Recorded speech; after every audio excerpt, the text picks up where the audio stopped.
Good day everyone, my name is Hannah Carl Gonzalez together with my groupmates Aaron Sia, Maria Laure, Diane Makawili, and Maria Riwakot.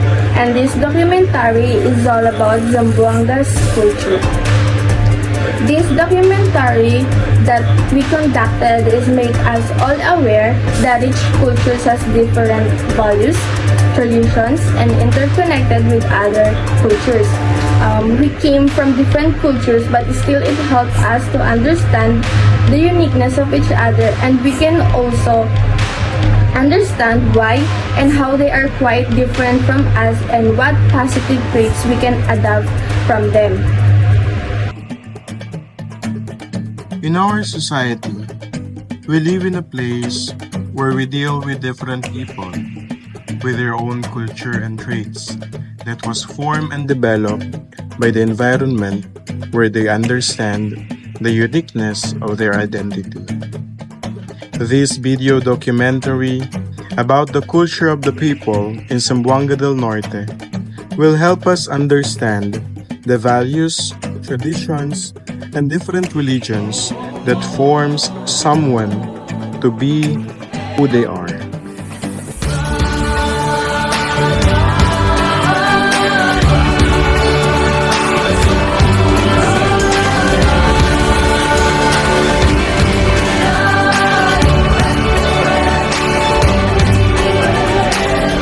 History about Zamboanga del Norte. Zamboanga del Norte, a Philippine province, has a rich history influenced by various ethnic groups, indigenous tribes, Malays, and Spanish American and Moro settlers contributed to its diverse culture.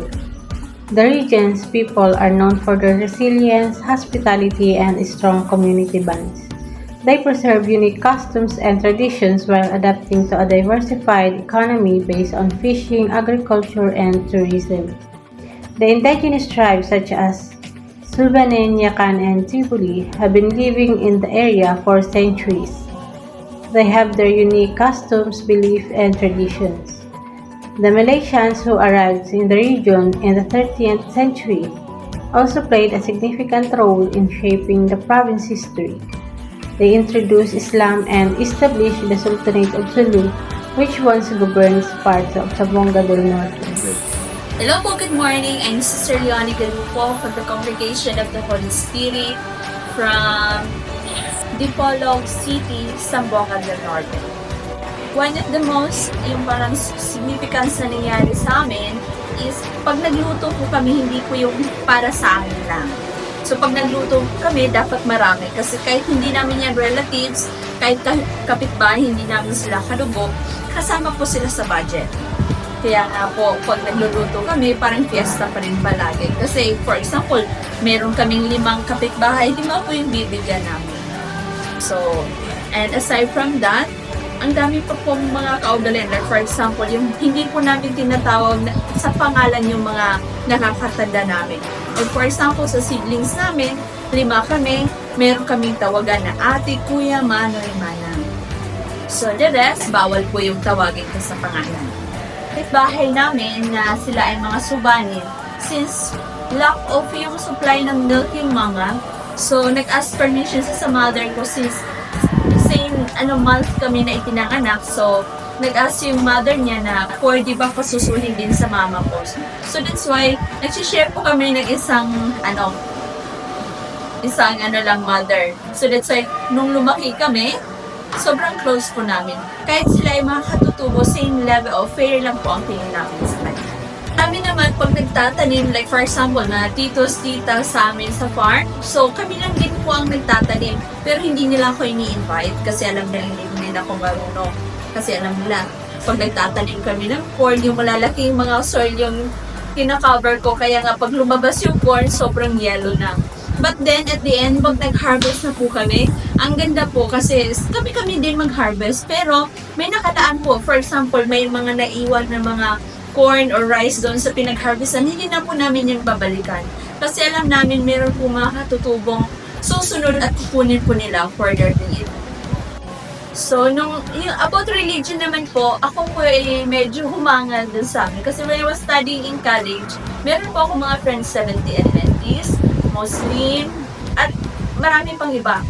Pero yung namin, respeto namin sa aming religion ay nandun palagi. Like for example, dinadala ko po yun every Wednesday yung mga kaklase ko magsisimba together with me. Pag meron din naman silang simba, nagsisimba ako. Pero pag nagsimba sila sa Catholic, magsasabi yun sa akin lang, bawal ang communion ha. So gaganon. So wala pong problema sa amin. Pag-usapin namin ng religion, meron yung iba dyan, Muslim ha. Pag kumakain kami ng baboy, kumakain din sila ng baboy. But hindi natin sila i-judge. Yun lang. Siguro na-tempt lang sila that time. So, paano ako nag-adapt from Zamboanga hanggang dito? Parang feel ko, mahirap i-adjust kasi sobrang close kayo doon. Kahit wala kayong pader, kilala mo yung bawat kapitbahay. But here, kahit sobrang dikit na ng bahay niyo, hindi mo pa rin kakilala yung kapitbahay mo. Kahit kapitbahay mo sa bilang barangay doon sa province, kilala mo pa. Pero dito, kahit harap-harapan na ng bahay, so parang yun ang medyo mahirap i-intindihin. At saka yung mga nowadays, if you try to look at yung mga young generation, ang tawag nila sa mga magulang nila or sa siblings nila, pangalan nila. So wala na yung parang nag-aano ka talaga ng respect na kuya, ate, manang. So, yun yung medyo naiibilang ko. Kapag naman, pag-usapan natin yung mga patay-patay sa province, doon kasi, pinaglamayan talaga. So, hindi naman kami nag-aano ng for the sake of money. Kasi alam namin, may free po yung cemetery doon sa amin.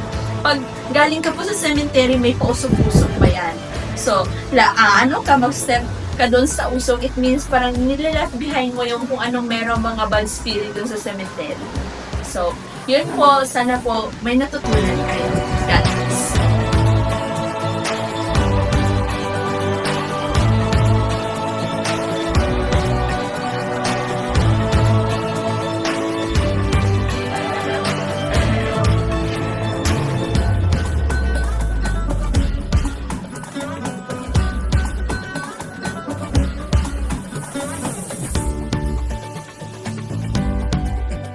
Zamboanga del Norte, located in the Philippines, boasts a rich and diverse culture influenced by various ethnic groups, historical events, and religious practices.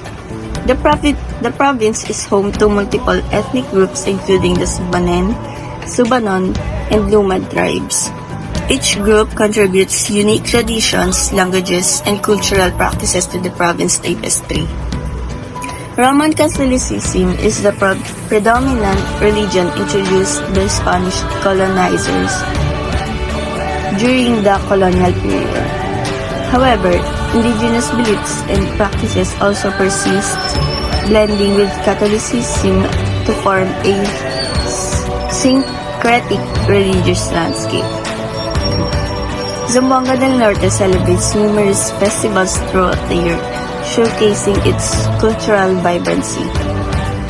Notable festivals include the following: Zamboanga del Norte Folkloric Festival, highlighting traditional dances and music, and the Fiesta Pilar, honoring the patron saint, Our Lady of Pilar. The local cuisine is a fusion of indigenous flavors, Spanish influences, and culinary traditions from neighboring regions. Staple ingredients including rice, fish, coconut, and various tropical fruits. Popular dishes include kinilaw, raw fish marinated in vinegar and spices, and bam-i, a noodle dish with Chinese origins. The province's natural beauty, including pristine beaches, lush forests, and artistic landscape, deeply influences its cultural identity. Traditional practices such as agriculture, fishing, and ecotourism reflects the close relationship between the community and its environment. Overall, Zamboanga del Norte's culture is a vibrant mosaic of traditions, belief, and practices that reflects its rich history and diverse heritage.